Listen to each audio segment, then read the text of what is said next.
میرے بھائیوں، آج نہ ہماری خوشیاں اللہ کے حکم کے مطابق ہیں، آج نہ ہماری غمیاں اللہ کے حکم کے مطابق ہیں۔ آج خوشی کو دیکھا جائے تو آج ہم نے شادی کو کتنا مشکل کر دیا، انتہائی زیادہ مشکل کر دیا۔ شریعت کیا کہتی ہے؟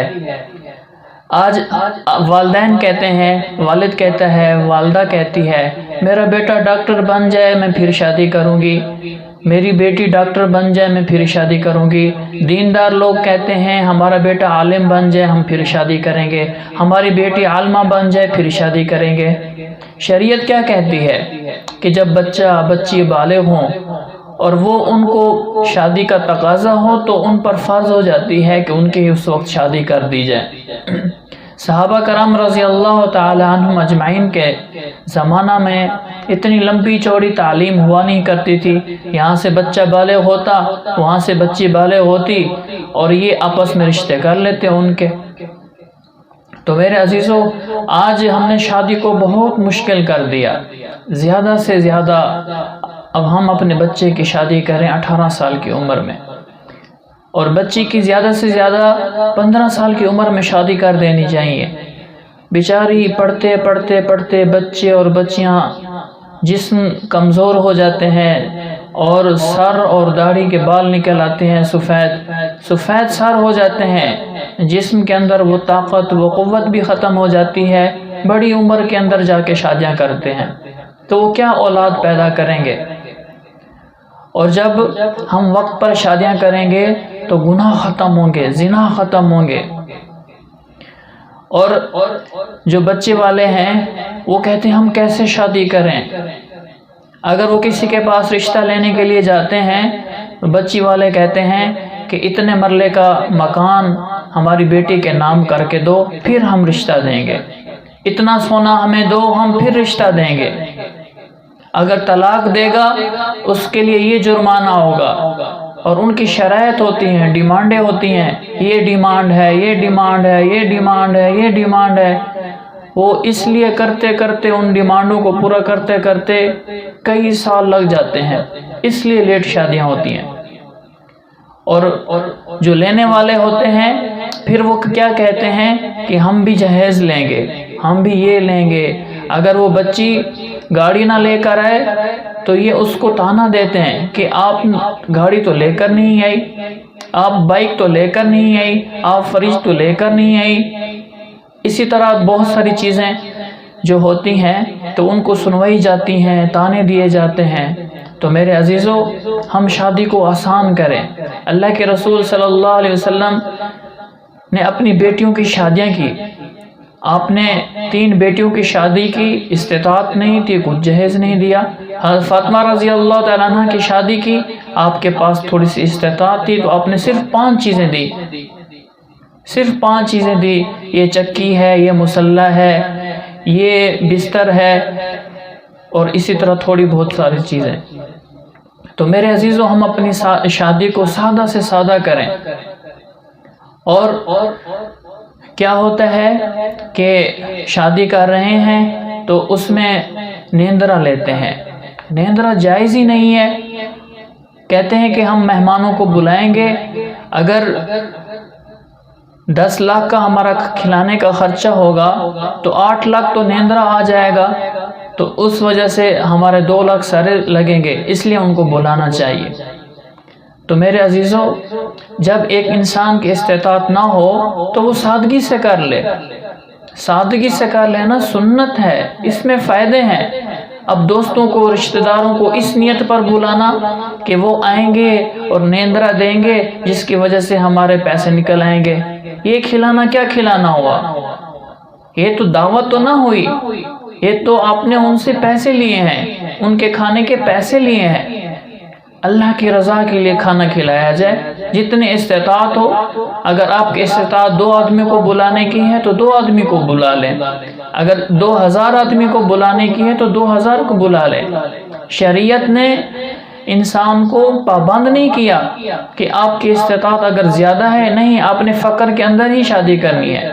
آپ صلی اللہ علیہ وسلم کی حضرت زینب رضی اللہ تعالی عنہ سے شادی ہوئی، آپ کی استطاعت تھی، آپ نے پورے مدینے کو گوشت کھلایا، ایک دفعہ کیا ہوا، اللہ کے رسول صلی اللہ علیہ وسلم کی شادی ہوئی تو آپ نے فرمایا صحابہ جس کے گھر میں جو کچھ ہے وہ لے آؤ، اور وہ کوئی صحابی پنیر لے کے آ رہا ہے، کوئی صحابی کھجور لے کر آ رہا ہے، اور اکٹھے دسترخوان پر بیٹھ کر کھانا کھا لیا اور فرمایا یہ میرا ولیمہ ہے۔ اتنی سادگی سے کر دیا، دین میں تکلفات ہیں ہی نہیں۔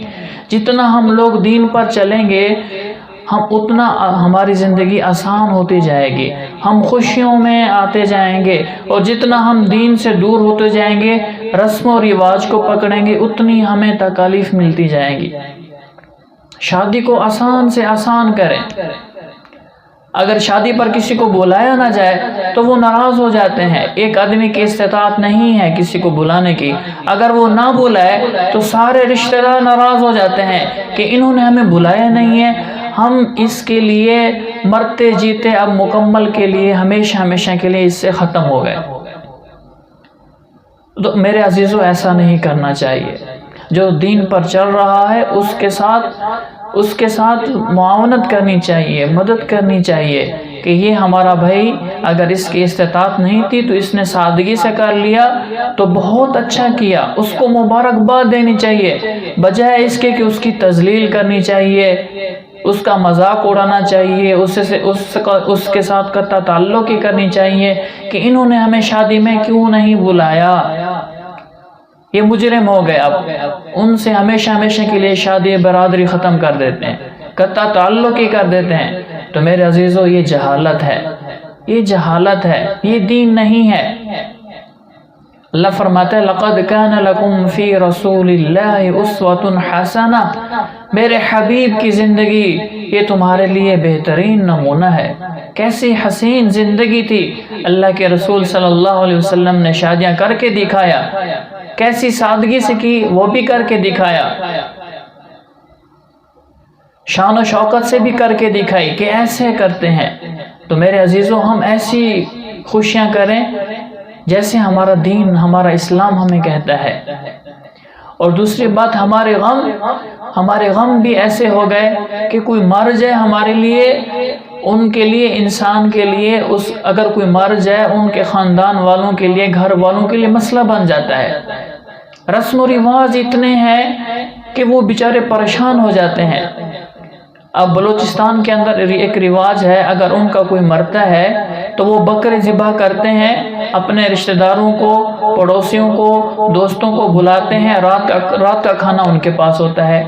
اگرچہ وہ غریب ہے، وہ روزانہ دال کھاتا ہے، وہ روزانہ سبزی کھاتا ہے، اب کوئی ان کے گھر کے اندر وفات ہو گئی ہے تو وہ ان کی یہ رسم ہے، اگر وہ یہ رسم پورا نہیں کرتے تو لوگ تانے دیتے ہیں، مذاق اڑاتے ہیں، دیکھو انہوں نے کچھ بھی نہیں کیا، انہوں نے کچھ بھی نہیں کیا۔ اسی طرح ہمارے پنجاب میں کل خوانی کا رواج ہے، اگر کوئی مر جائے کہتے ہیں کہ کل خوانی ہی نہیں کی۔ پہلی بات یہ ہے کہ جب کوئی مرتا ہے، جو اس کی دولت ہے، جو مال ہے، اگر اس کے بچے ہیں، اس کی بیوی ہے، یہ بیوہ کا حق بنتا ہے، ان یتیموں کا یہ مال ہے، اس بیوہ کا یہ مال ہے۔ میں منع نہیں کر رہا کہ خرچ نہیں کرنا چاہیے اللہ کے راستے میں، اللہ کے راستے میں خرچ کرنا چاہیے، غریبوں کو دینا چاہیے، مدارس میں دینا چاہیے، جو مستحقین ہیں ان کو دینا چاہیے، اللہ کے راستے میں بہت خرچ کرنا چاہیے۔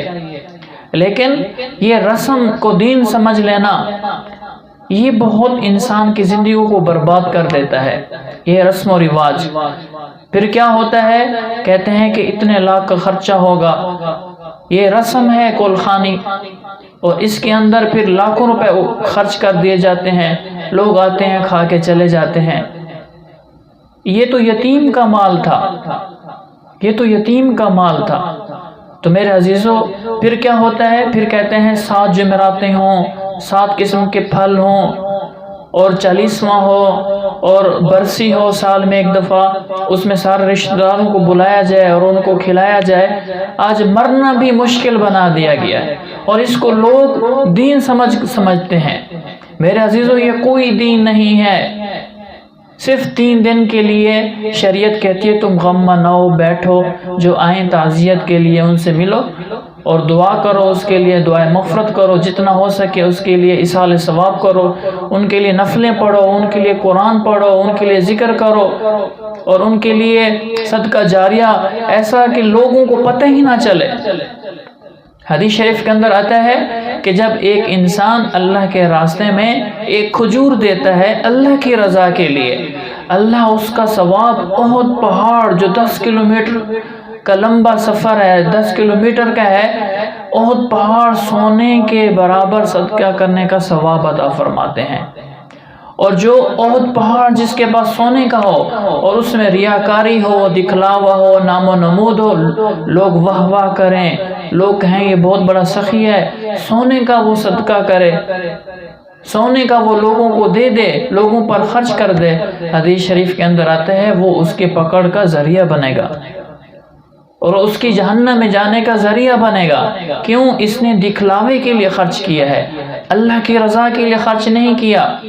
اس لیے ہم چھوٹا سا چھوٹا عمل اللہ کی رضا کے لیے کریں، ہماری خوشیاں اللہ کے حکم نبی کے طریقوں کے مطابق ہو، ہمارے غم اللہ کے حکم اور نبی کے طریقوں کے مطابق ہوں۔ جب ہم اپنی زندگی کو 24 گھنٹے کی زندگی کو اللہ کے حکم اور نبی کے طریقوں کے مطابق گزاریں گے، اللہ پاک رحمتیں نازل کریں گے، برکتیں نازل فرمائیں گے۔ یہ نہ دیکھیں کہ فلاں رشتہ دار ناراض ہو جائے گا اگر یہ رسم پوری نہ کی، یہ رواج پورا نہ کیا، یہ بدعت پوری نہ کی۔ اگر ناراض ہوتے ہیں تو ہو جائیں، لیکن اللہ ناراض نہ ہو۔ اللہ کے حکم کے اگر دنیا والے آ جاتے ہیں کہ ایک طرف اللہ کا حکم ہے، ایک طرف دنیا کے رسم و رواج ہیں، ہم نے اللہ کے حکم کو لینا ہے، دنیا والے اگر ناراض ہوتے ہیں تو ہو جائیں۔ جب ہم اللہ کے حکم پر چلیں گے، اللہ پاک ان کے دلوں کو بھی پھیریں گے، وہ لوگ بھی کہیں گے ہاں یار یہ بالکل سچے ہیں، بالکل یہ سچ کہتے ہیں، وہ بھی دین پر چلیں گے۔ ہماری زندگی ایسے نمونہ ہو، اس میں اللہ کے حکم ہوں، نبی کے طریقے ہوں، اس میں کیا ہوگا؟ دنیا والے سارے کے سارے اس طرف آئیں گے کہ ہمیں بھی ایسا کرنا چاہیے، ہمیں بھی ایسا پیغام دونوں لوگوں کو دینا چاہیے۔